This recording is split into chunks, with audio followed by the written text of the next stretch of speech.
Hello. Hello, Reda. Nice to see you. Hello, Ricky Simoni. Hello. Hello, everyone. Okay. Okay. Hello, Francesco. Hello, Giacomo Votta. Hello, everyone. Okay. I see you are perfectly on time. Very, very good. As you should know, I am Krampus Eric. I have a naughty list of all the people who won't receive presents from Saint Nicholas, and of all the people who should be punished. Have you been good? Have you been good this year? I should say the last year, since this is the beginning of 2026. Okay. So if you aren't on my naughty list, you have nothing to be afraid of. But I remember, if you don't want to be put on my naughty list, you should give me presents. And if you are generous, maybe I'll spare you. By the way, I have caught a bad cold, since I live on snowy mountains, and this is bad for my health as well. So, since I have caught a bad cold, I'll be even meaner than usual. Okay, so I think you already know what you need to know. Welcome on this streaming. I remind you that the title is Christmas Ghosts. This is the edition of 2025-2026, since it's both for last Christmas and this New Year. So, I have promised you some creepy tales for this winter. So, please take your favorite seat. Better if your favorite seat is next to the fireplace. Have you got a cup of something hot? Maybe hot chocolate, hot coffee, hot tea? Something like this? Okay, have you made yourself comfortable? Very well. Very well. So, let's begin with our ghastly tales. As I had anticipated, we'll read this book, The Dead of Winter. It's a collection of tales from some great authors who have written good ghost stories for Christmas and for winter. So I think we'll have some very, very good pages to read. Let's see which authors have contributed to this collection. I can see some names like Lennox Robinson, A.M. Barrett, Ruth Rendell, E.F. Benson, Arthur Conan Doyle. Oh, surely you know Arthur Conan Doyle? He's the creator of Sherlock Holmes. And then there is H. Russell Wakefield, M.R. James, Margaret Irvine, Algernon Blackwood, W. Jacobs. Okay, so how many authors do you know from this list? Okay, I'm really curious to see. I think you can comment. At least I think I have allowed everyone's comments. Let's check. Okay, I may comment as well, by the way, but I prefer to talk. We are here to talk. Okay, let's check. Okay, comments are allowed. Very good. If you can comment, please confirm with a comment. Okay, let's go on. Personally, if you don't have any specific request, I would begin with the tale by Arthur Conan Doyle, because I'm very, very curious to see what the author of Sherlock Holmes has written. Hello, Anna, and hello, Laura, by the way. Okay. Arthur Conan Doyle has written The Case of Lady Sennox. Okay, let's go to page 69.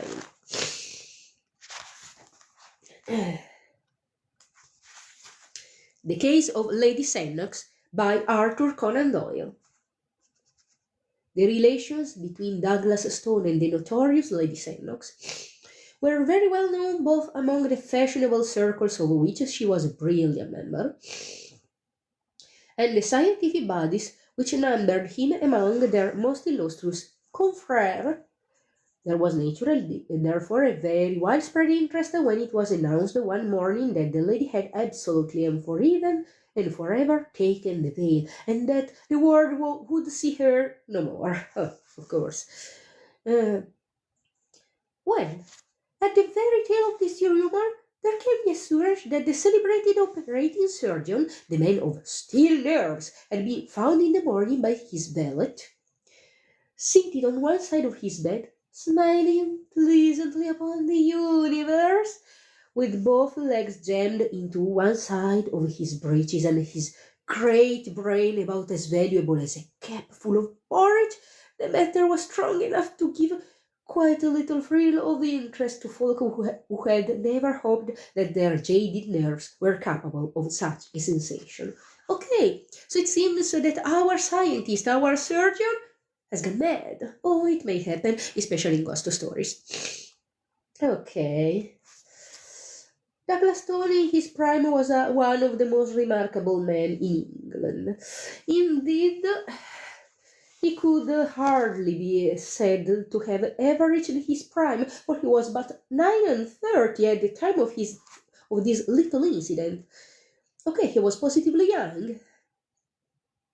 Those who knew him best were aware that, famous as he was as a surgeon, he might have succeeded with ever greater rapidity in any of a dozen lines of life. He could have cut his way to fame as a soldier, struggled to it as an explorer, battled for it in the courts, or built it out of stone and iron as an engineer. He was born to be great, for he could plan what another man dare not do, and he could do what another man dare not plan.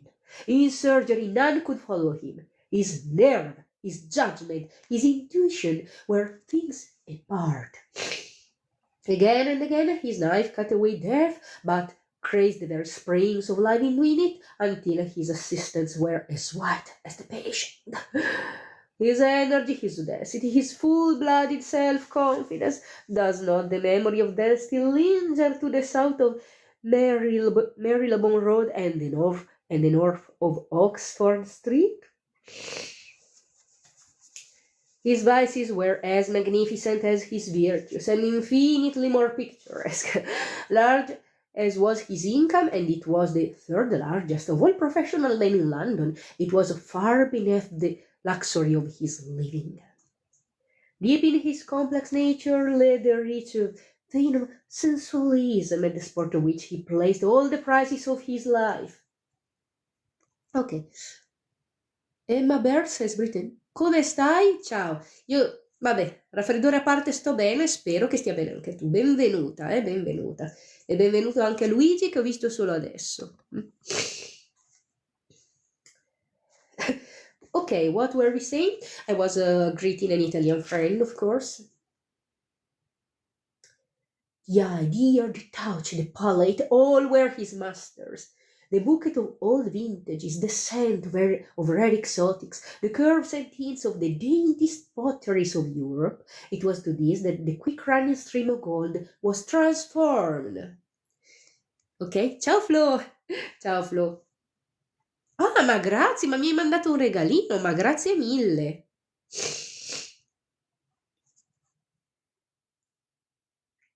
And then there came his sudden mad passion for Lady Sennox, when a single interview with 2 challenging glances and a whispered word set him ablaze. She was the loveliest woman in London and the only one to him. He was one of the handsomest men in London, but not the only one to her. This was a naughty girl. This Lady Sennox should be put on my naughty list. She had a liking for new experiences and was gracious to most men who would her. It may have been a cause, or it may have never been a fact that Lord Sennox looked 50, though he was but 60 and 6 and 30. Okay, poor man. He was a quiet, silent, neutral-tinted man, this lord with thin lips and heavy eyelids, much given to gardening and full of home-like habits. He had at one time been fond of acting, had ever even rented a theatre in London, and on its boards had first seen Miss Marion Dawson, to whom he had offered his hand, his title, and a third of a county. Wow! Since his marriage, his early hobby had become distasteful to him. Even in private theatricals, it was no longer possible to persuade him to exercise the talent which he had often showed that he possessed. Oh, that's so sad. One should never renounce their talents because of marriage or anything else.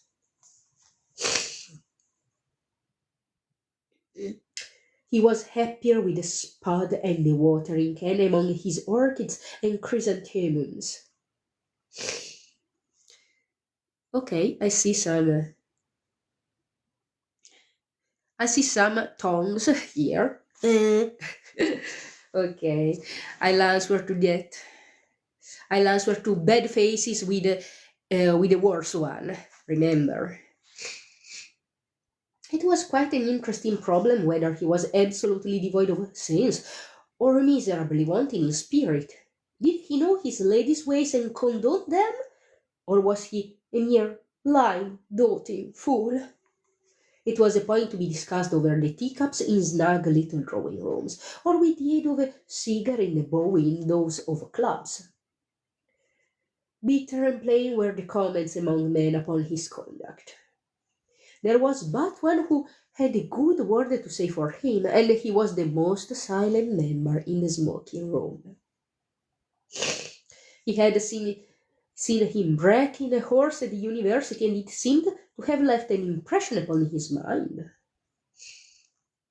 But when Douglas Stone became the favourite, all doubts as to Lord Sennox's knowledge or ignorance were set forever at rest.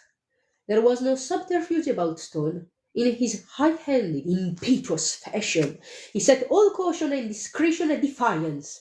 The scandal became notorious. A learned body intimated that his name had been struck from the list of its vice-presidents. So he was on the naughty list, in a certain sense.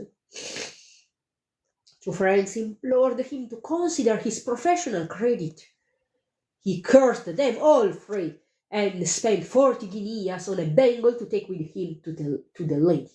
He was at her house every evening, and she drove in his carriage in the afternoons. There was not an attempt on either side to conceal the relations, but there came at last a little incident to interrupt them. Oh, that's interesting. Ciao! Okay, I'm greeting Italian friends who are joining us. Hello, Nicola, by the way. It was a dismal winter's night, very cold and gusty, when the wind whooping in the chimneys and blustering against the window panes. A thin spatter of rain tinkled on the glass with each fresh thought of the gale, drowning for the instant the dull gurgle and drip from knees. Douglas Stone had finished his dinner and sat by his fire in the study, a glass of rich port upon the malachite table at his elbow. I hope malachite has been pronounced correctly. As he raised it to his lips, he held it up against the lamplight and watched with the eye of a connoisseur the tiny scales of beeswing which floated in its rich ruby depths. She's very good in English. Thanks. Okay, by the way, this red wine must have been very, very good. Okay. The fire, as it spurted up, threw fitful lights upon his bold, clear-cut face, with its widely open grey eyes, its thick and yet firm lips, and the deep, square jaw which had something Roman in its strength and its animalism. He smiled from time to time as he nestled back in his luxurious chair. Profe, si ricorda di me? Sono Sonia della ex seconda E. Ok, mi ricorderò magari fra poco, perché purtroppo ho qualche difficoltà a ricordare tutti gli ex alunni, ma sicuramente mi verrà in mente. Seconda E di quale scuola, fra l'altro, perché ne ho avuta più di una. Indeed, he had the right to feel pleased, for against the advice of 6 colleagues he had performed an operation that day of which only 2 cases were on record, and the result had been brilliant beyond all expectation. Ok. Bagnolo Mella, ok. Sì, mi ricordo di voi, ragazzi.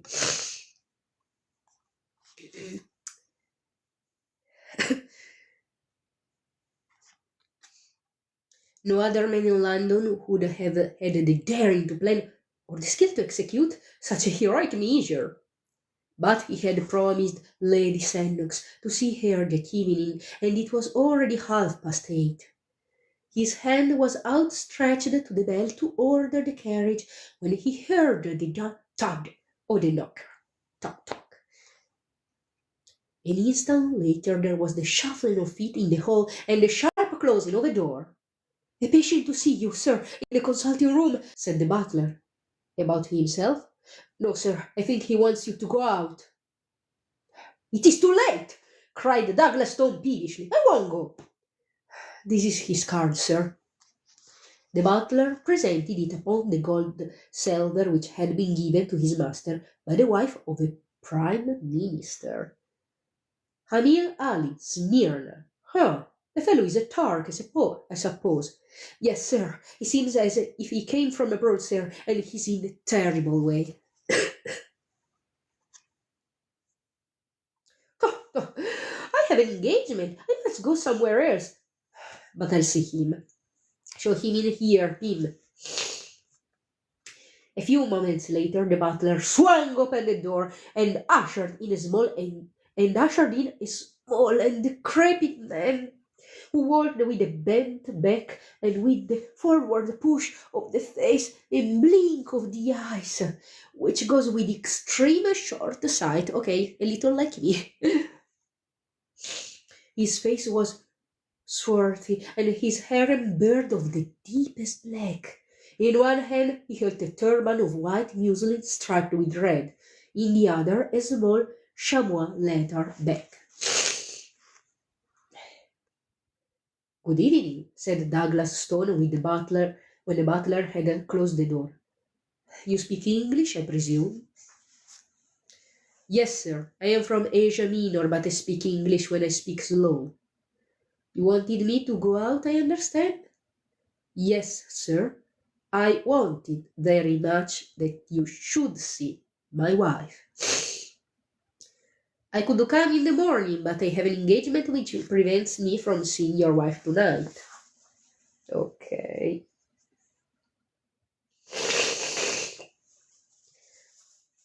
The Turk's answer was a singular one. He pulled at the string which closed the mouth of the chamois leather bag and poured a flood of gold onto the table. "There are £100 there," said he, "and I promise you that it will not take you an hour. I have a cab ready at the door." I'm reading slowly because this is the Turk talking, and he's told that he can speak English, but only slowly. Okay?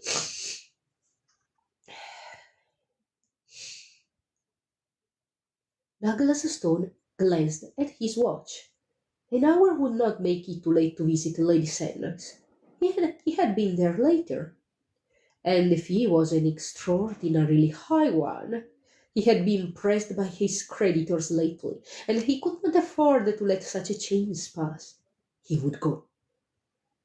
What is the case? He asked. Oh, it is so said one. So said one. You have not perhaps heard of the daggers of the Almohades? Never. Ah, they are Eastern daggers of a great age and of a singular shape, with the hilt like what you call a stirrup. I am a curiosity dealer, you understand, and that is why I have come to England from Smyrna. But next week I go back once more. Many things I brought with me, and I have a few things left, but among them, to my sorrow, is one of these daggers. You will remember that I have an appointment, sir, said the surgeon with some irritation. Pray confine yourself to the necessary details. You will see that it is necessary. Today my wife fell down in a faint in the room in which I keep my wares, and she cut her lower lip upon this cursed dagger of Almohades. I see, said Douglas Stone, rising. And you wish me to dress the wound? No, no, it is worse than that. What then? These daggers are poison. Poison? Yes, and there is no man, east or west, who can tell now what is the poison or what the cure. But all that is known I know, for my father was in this trade before me, and we have had much to do with these poison weapons. What are the symptoms? Deep sleep and death in 30 hours. And you say there is no cure. Why then should you pay me this considerable fee? No drug can cure, but the knife may. And how? The poison is low of absorption. It remains 4 hours in the wound. Washing then might cleanse it, no more than in a snake bite. It is too subtle and too deadly. Excision of the wound then. That is it. If it be on the finger, take the finger off. So said my father always. But think of where this wound is, and that it is my wife. It is dreadful. But familiarity with such grim matters may take the finer edge of a man's sympathy. To Douglas Stone, this was already an interesting case, and he brushed aside the irrelevant, the feeble objections of the husband. Hello, Ale? Just a second, sorry.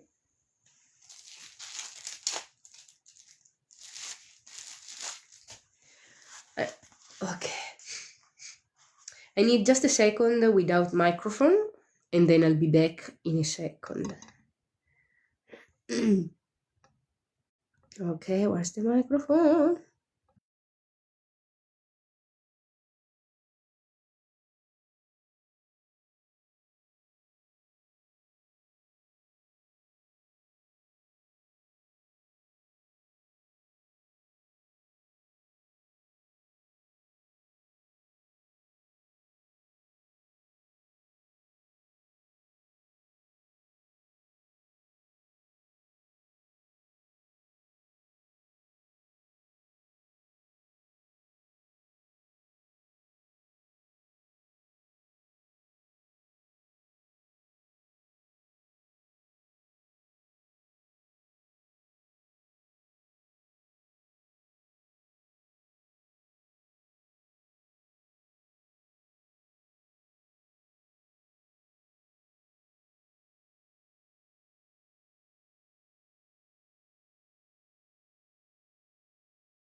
Okay, thanks for your patience. By the way, Ale, thanks for your appreciation. I've seen your heart. Okay, let's go on. The story is getting dramatic. Okay, this poor Turkish lady has been wounded by a poisoned weapon, and our Dr. Douglas Stone should save her with a very risky operation. Ok. Hello Valeria, by the way. Buonasera, prof, ti ricordi di me? Sono Alessia Motti. Sì, mi ricordo di te, Alessia. Ah, thanks. So I have another patron. Thank you very much. Okay, let's go on. It appears to be that or nothing, said he brusquely. It is better to lose a lip than a life. Ah, yes. I know that you are right. Well, it is kismet, and it must be faced. I have the cab, and you will come with me and do this thing. Douglas Stone took his case of bistouries from a drawer and placed it with a roll of bandage and a compress of lint in his pocket. He must waste no more time if he were to see Lady Sandbox. I am ready, said he, pulling on his overcoat. Will you take a glass of wine before you go out into this cold air? His visitor shrank away with a protesting hand upraised. You forget that I am a Mussulman and a true follower of the Prophet, said he. Ok, prof può salutare Giulia Boselli per favore, non so se si ricorda di lei però. No, più che altro non faccio saluti personalizzati, ok? Però vi saluto tutti ragazzi, ciao! But tell me, what is the bottle of green glass which you have placed in your pocket? It is chloroform. Ah, that also is forbidden to us. It is a spirit, and we make no use of such things. What? You would allow your wife to go through an operation without an anesthetic? Ah, she will feel nothing, poor soul. The deep sleep has already come on, which is the first working of the poison. And then I have given her of our Smyrna opium. Come, sir, for already an hour has passed. As they stepped out into the darkness, a sheet of rain was driven in upon their faces, and the whole lamp, which dangled from the arm of a marble caryatid, went out with a fluff. Pim, the butler, pushed the heavy door to, straining hard with his shoulder against the wind, while the two men groped their way towards the yellow glare which showed where the cab was waiting. An instant later, they were rattling upon their journey. Is it far? Asked Douglas Stone. Oh, no. We have a very little quiet place off the Euston Road. Ciao Ale. The surgeon pressed the spring of his repeater and listened to the little things which told him the hour. It was 9:15. He calculated the distances and the short time which it would take him to perform so trivial an operation. He ought to reach Lady Sandbox by 10 o'clock. Through the fogged windows he saw the blurred gas lamps dancing past, with occasionally the broader glare of a shop front.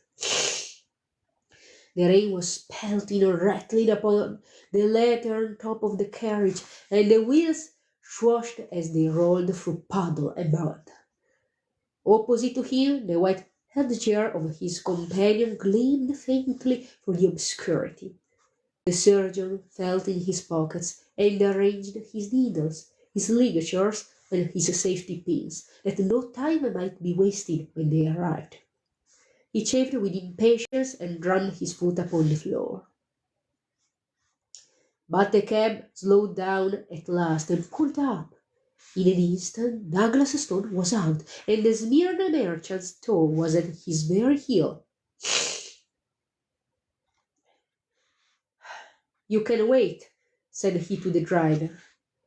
It was a mean-looking house in a narrow and sordid street.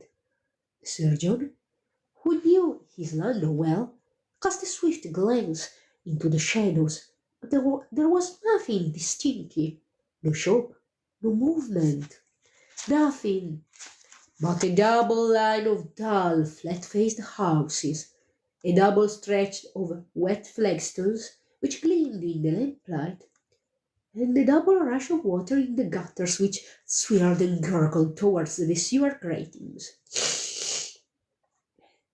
The door which faced them was blotched and discoloured, and the faint light in the fan pane above it served to show the dust and the grime which covered it.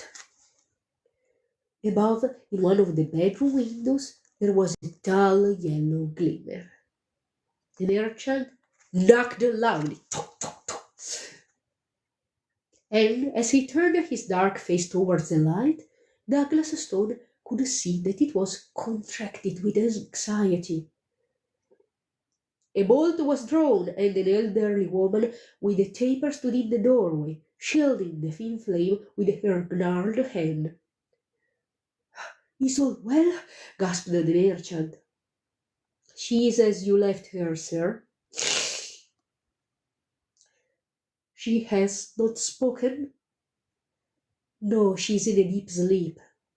The merchant closed the door, and Douglas Stone walked down the narrow passage, glancing about him in some surprise as he did so. There was no oilcloth, no mat, no hat rack. Deep grey dust and heavy festoons of cobwebs met his eyes everywhere. Following the old woman up the windy stair, his firm footfall echoed harshly through the silent house. There was no carpet. Okay, it really doesn't look like the house of a rich man. That's strange. The bedroom was on the second landing. Douglas Stone followed the old nurse into it, with the merchant at his heels. Here, at last, there was furniture and to spare. The floor was littered and the corners piled with Turkish cabinets, inlaid tables, coats of chainmail, strange pipes, and grotesque weapons. A single small lamp stood upon a bracket on the wall. Douglas Stone took it down, and picking his way among the lumber, walked over to a couch in the corner, on which lay a woman dressed in the Turkish fashion, with yashmak and veil. The lower part of the face was exposed, and the surgeon saw a jagged cut which zigzagged along the border of the underlip. "You will forgive the yashmak," said the Turk. "You know our views about women in East." But the surgeon was not thinking about the yashmak. This was no longer a woman to him, it was a case. He stooped and examined the wound carefully. "There are no signs of irritation," said he. "We might delay the operation until local symptoms develop." The husband wrung his hands in uncontrollable agitation. "Oh, sir, sir," he cried, "do not trifle. You do not know. It is deadly. I know, and I give you my assurance that an operation is absolutely necessary. Only the knife can save her." "And yet I am inclined to wait," said Douglas Stone. "This is enough!" the Turk cried angrily. "Every minute is of importance, and I cannot stand here and see my wife allowed to sink. It only remains for me to give you my thanks for having come, and to call in some other surgeon before it is too late." Douglas Stone hesitated. To refund that £100 was no pleasant matter. But of course, if he left the case, he must return the baby. Hello, Fisher, by the way. And if the Turk were right and the woman died, his position before a coroner might be an embarrassing one. You have had personal experience of this poison? He asked. I have. And you assure me that an operation is needful? I swear it by all that I hold sacred.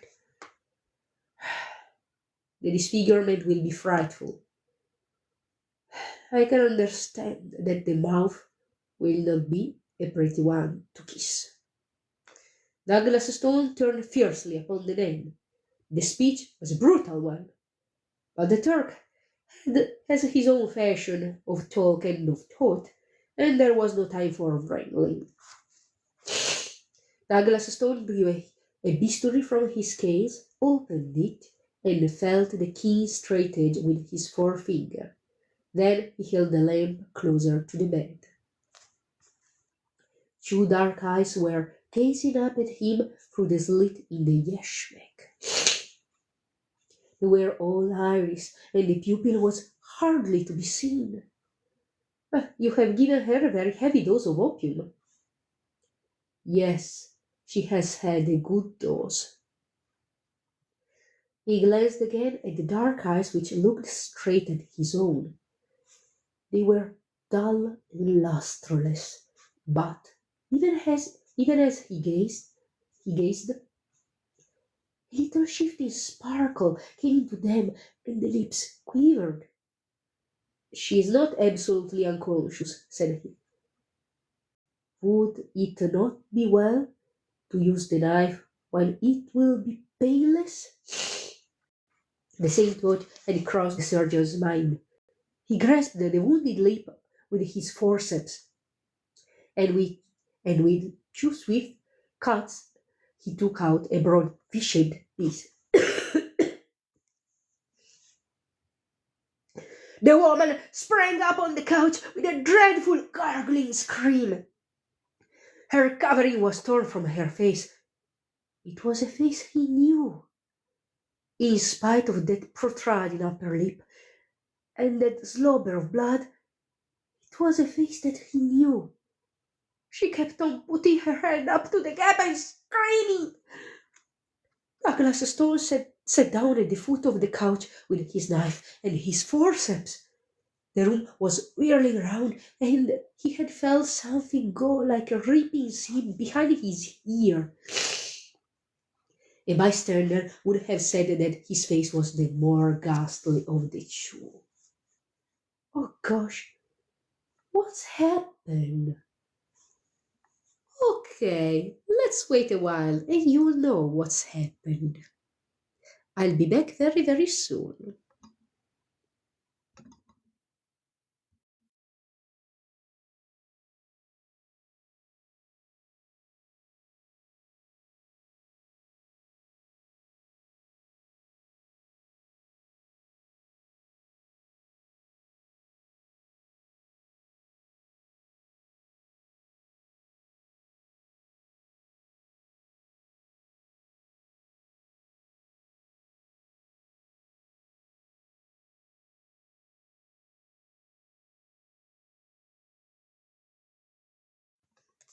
Okay, welcome back. So we've seen that the surgeon knew the Turk's wife, and that the poor Turk's wife wasn't so unconscious as he thought. What will happen now? Okay, let's see. As in a dream, or as if he had been looking at something at the play, he was conscious that the Turk's hair and beard lay upon the table, and that Lord Sennox was leaning against the wall with his hand to his side, laughing silently. The screams had died away now, and the dreadful head had dropped back again upon the pillow, but Douglas Stone still sat motionless, and Lord Sennox still chuckled quietly to himself. Okay, I think now you have all understood. You all have understood what's happened. Okay. This is devilish genius. It was really very necessary for Mary on this operation, said he. Not physically, but morally, morally. Douglas Stone stooped 4 yards and began to play with the fringe of the coverlet. His knife tinkled down upon the ground, but he still held the forceps and something more. I had long intended to make a little example, said Lord Synnex suavely. Your note of Wednesday miscarried, and I have it here in my pocketbook. I took some pains in carrying out my idea. The wound, by the way, was from nothing more dangerous than my signet ring. He glanced keenly at his silent companion, and cocked the small revolver which he held in his coat pocket. But Douglas Stone was still picking at the coverlet. You see you have kept your appointment after all, said Lord Synnex. And at that Douglas Stone began to laugh. He laughed long and loudly. But Lord Synnex did not laugh now. Something like fear sharpened and hardened his features. He walked from the room, and he walked on tiptoe. The old woman was waiting outside. Attend to your mistress when she awakes, said Lord Synnex. Then he went down to the street. The cab was at the door, and the driver raised his hand to his hat. John, said Lord Synnex, you will take the doctor home first. He will want leading downstairs, I think. Tell his butler that he has been taken ill at the case. Very good, sir. Then you can take Lady Synnex home. And how about yourself, sir? Oh, my address for the next few months will be Hotel di Roma, Venice. Just see that the letters are sent on, and tell Stevens to exhibit all the purple chrysanthemums next Monday, and wire me the result. Okay. Have you all understood? So this Lord Synnex, who seemed so unaware of what his wife was doing, had planned such a devilish revenge. That's a masterpiece. That's even better than a proper ghost story. Okay, so we have seen how flesh and blood humans can be ghastly sometimes when their passions push them. Okay, let's see. Let's see if there is anything else interesting. Okay, here I see another tale. This is by H. Russell Wakefield, and the title is Lucky's Grove. Okay, there is a quotation at the beginning. And Loki begat Hel, goddess of the grave, Fenris, the great wolf, and the serpent, Nidanog, who lives beneath the tree. Oh, okay, some Viking mythology, so nice. Okay. Let's see what this quotation means. Let's see how is it related to the tale. Let's go. Mr. Braxton strolled with his lane agent, Curtis, into the great barn. Oh, there you are, said Curtis in a satisfied tone. The finest little fair I ever saw, and the kiddies will never set eyes on a lovelier Christmas tree. Mr. Braxton examined it. It stood 20 feet from a huge green pot to grasp, straight peak, and was exquisitely sturdy, fresh, and symmetrical.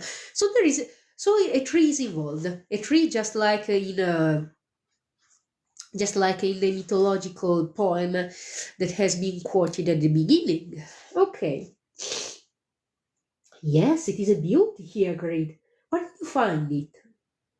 That odd little spinny they call luck is growing along the meadow near the river boundary. Oh, remarked Mr. Braxton, uncertainly. To himself, he was saying vaguely, he shouldn't have got it from there, of course, he wouldn't realize it, but he shouldn't have got it from there. Of course we'll replant it, said Curtis, noticing his employer's diminished enthusiasm. It's a curious thing, but it isn't a young tree. It's apparently full-grown. Must be a dwarf variety, but I don't know as much about trees as I should like. Mr. Braxton was surprised to find there was one branch of country lore on which Curtis was not an expert. For he was about the best known man at his job in the British Isles. Pigs, bees, chickens, cattle, crops, run in a shoot, he had mastered them one and all. He paid him 2,000 a year with house and car. He was worth treble. I expect it's all right, said Mr. Braxton. It is just that Lucky's Grove is very well sacred. Oh, the tree cult. Okay. So that's so Viking, actually. Well, sacred is perhaps too strong a word. Maybe I should have told you, but I expect it's all right. Hello, Rita, by the way. That accounts for it, then, laughed Curtis. I thought there seemed some reluctance on the part of the men while we were yanking it up and getting it on the lorry. They handled it a bit eagerly. On the part of the older men, I mean. The youngsters didn't worry. Yes, there would be, said Mr. Braxton. But never mind, it'll be back in a few days, and it's a superb little tree. I'll bring Mrs. Braxton along to see it after lunch. And he strolled back into Abingdale Hall. 55 years ago, Mr. Braxton's father had been a labourer on this very estate, and in that year young Percy, aged 8, had got an errand boy's job in Oxford. Sorry. 20 years later, he'd owned one small shop. 25 years after that, 50 big shops. Now, thought he had finally retired, he owned 280 vast shops and was a millionaire, whichever way you added it up. How had this happened? No one can quite answer such questions. So certainly he'd worked like a brigade of Trojans, but midnight oil has to burn in Aladdin's lamp before it can transform 9 pence into £1 million. Fast wealth is just a myth, we all know. It was just that he asked no quarter from the unforgiving menu, but squeezed from it in the fruit of others is many hours. Those like Mr. Braxton seem to have their own time scale. They just say the word, and up springs a fine castle of commerce, but the knowledge of that word cannot be imparted. It is as mysterious as the Logos. The Logos, the word that explains the universe. It's a Greek word, sorry.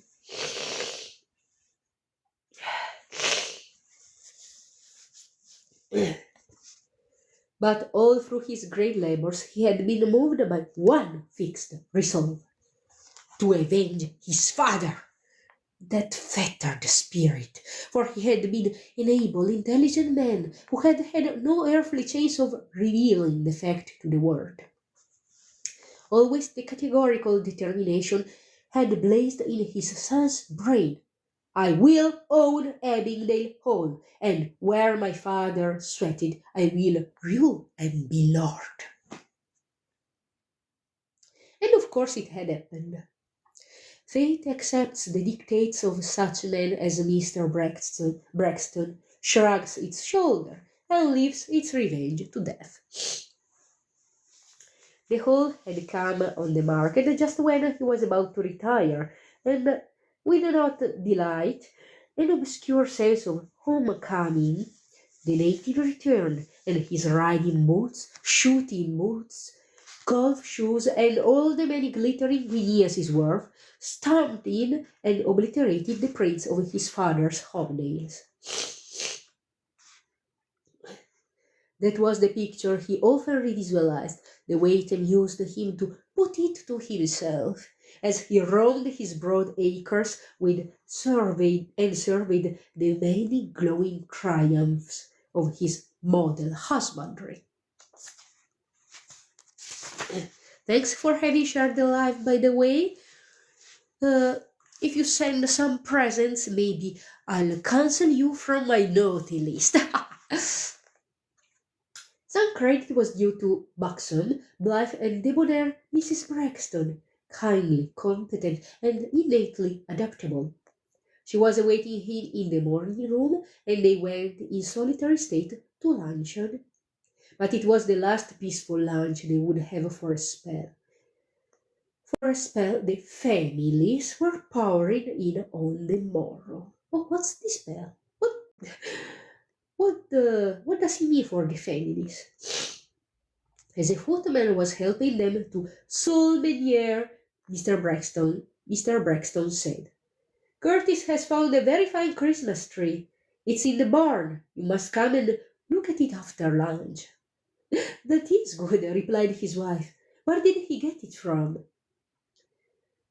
Mr. Braxton hesitated for a moment. From Lucky's Grove. Mrs. Braxton looked up sharply. "From the Grove," she said, surprised. Yes, of course, he didn't realize. Anyway, it'll be all right. It's all rather ridiculous, and it'll be replanted before the new year. Oh, yes, agreed Mrs. Braxton. After all, it's only a clump of trees. Ah, ciao Melissa, ciao Lamar.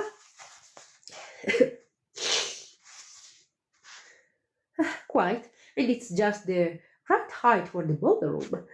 It'll be taken in there tomorrow morning, and the electricians will work on it in the afternoon. "I heard from Lady Pouncer just now," said Mrs. Braxton. "She's bringing 6 over. That'll make 74. Only 2 refusals. The presents are arriving this afternoon." They discussed the party discursively over the cutlass and pêche melba, and soon after lunch walked across to the barn. Mr. Braxton went to Curtis, who was examining a new tractor in the garage 50 yards away, and he came over. Mrs. Braxton looked at the tree over and was graciously delighted with it, but remarked that the pot could have done with another coat of paint.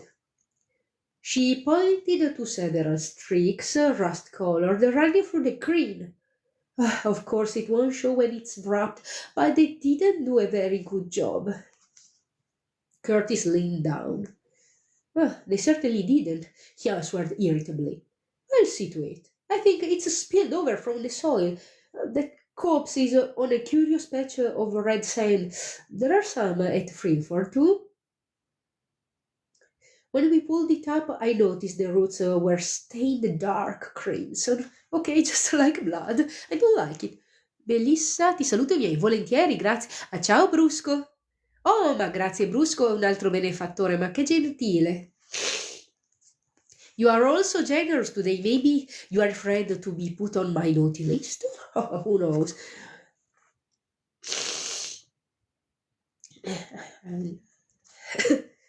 Sì, mi ricordo di te, Angelo, certo. Ciao Giuseppina, fra l'altro.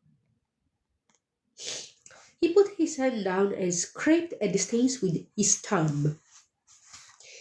He seemed a shade puzzled. Come stai? Molto raffreddata, come puoi sentire, però siccome non sono ancora del tutto KO ho voluto mantenere la promessa di fare questo streaming. Dai. Si potrebbe stare peggio, Melissa. It shall have another coat at once, he said. What did you think of Lamson and Collett's scheme for the barn? Grazie, Melissa. Quite good, replied Mrs. Braxton, but the sketches for the chairs are too fancy. I agree, said Curtis, who usually did so in the case of unessentials, reserving his tactful vetoes for the others. The great barn was by far the most aesthetically satisfying, as it was the oldest feature of the whole buildings. È bravissima a leggere in inglese, prof. Grazie, Lamar. Sono felice che la diretta stia uscendo bene. I'm so happy this live stream is going well, since I was not so sure about my voice today.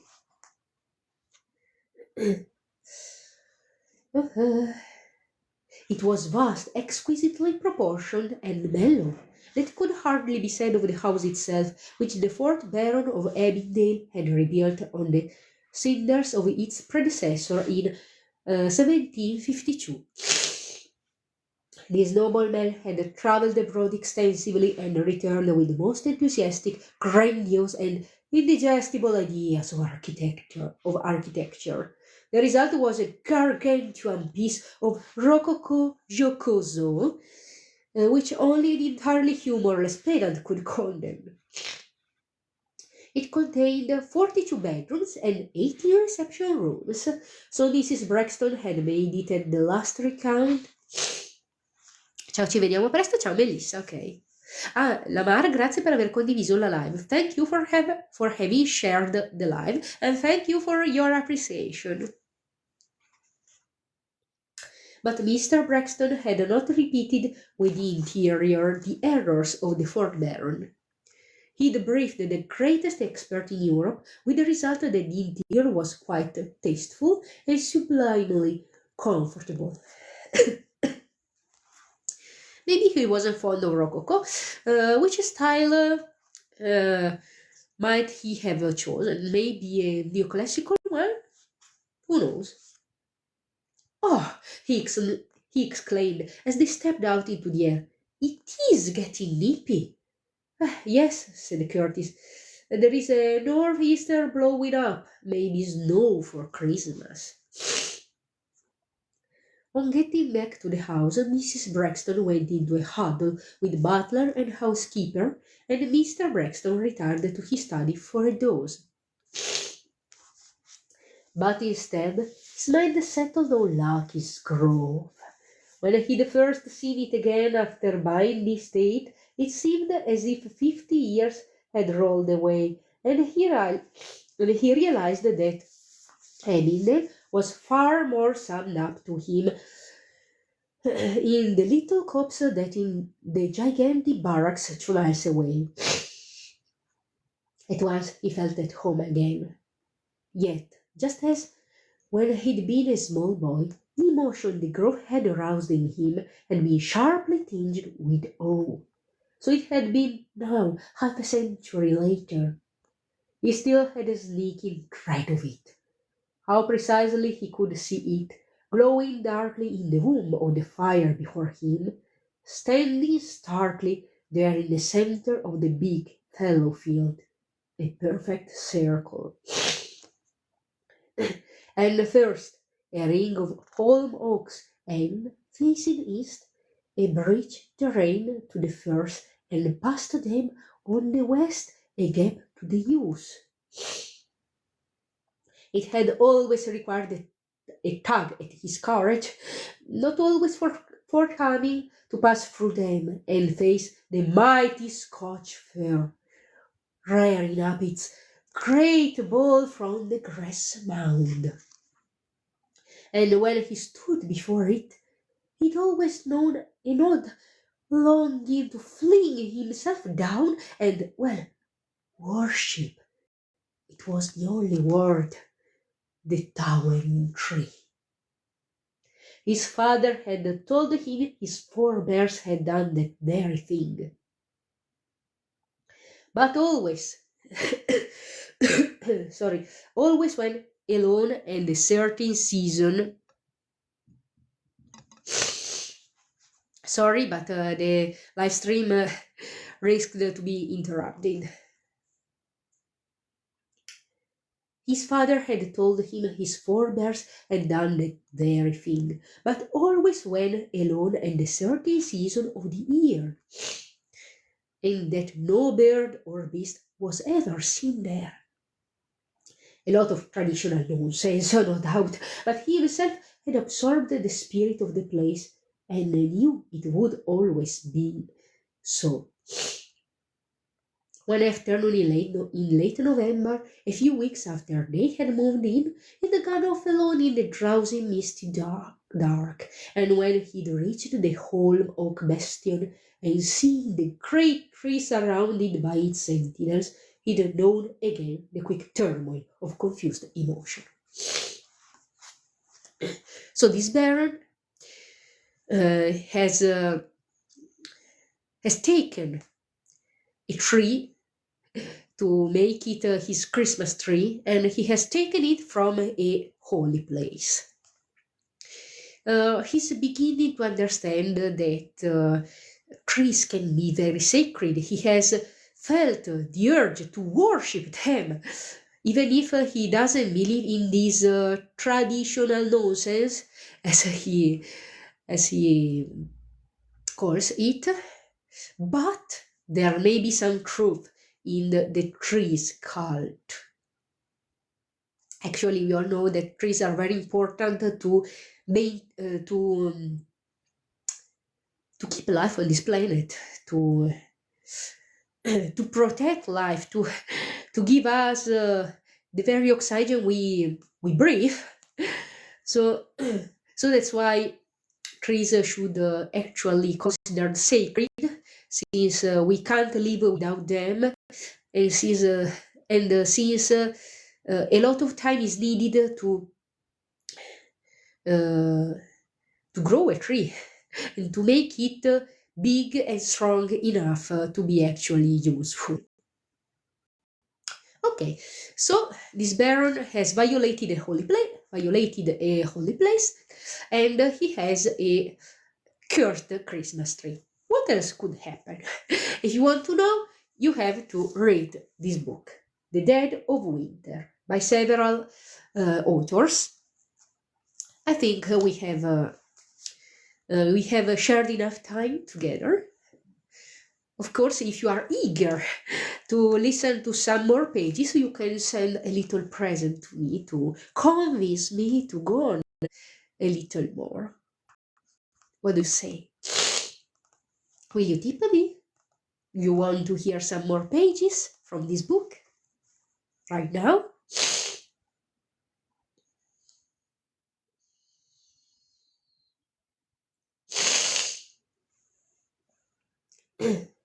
Okay, I see nobody sending tips, nobody sending presents. So I guess you want to call it a day as well. So I will say you goodbye. I'm not very well, as you can see and hear, but I have enjoyed this this time with you as well. I hope I'll meet you again next year, but also on the next live streams. There will be some more, both in English and in Italian. So see you soon. If you want to have news about the next live streams, please follow me on TikTok. See you and thank you all. Bye bye.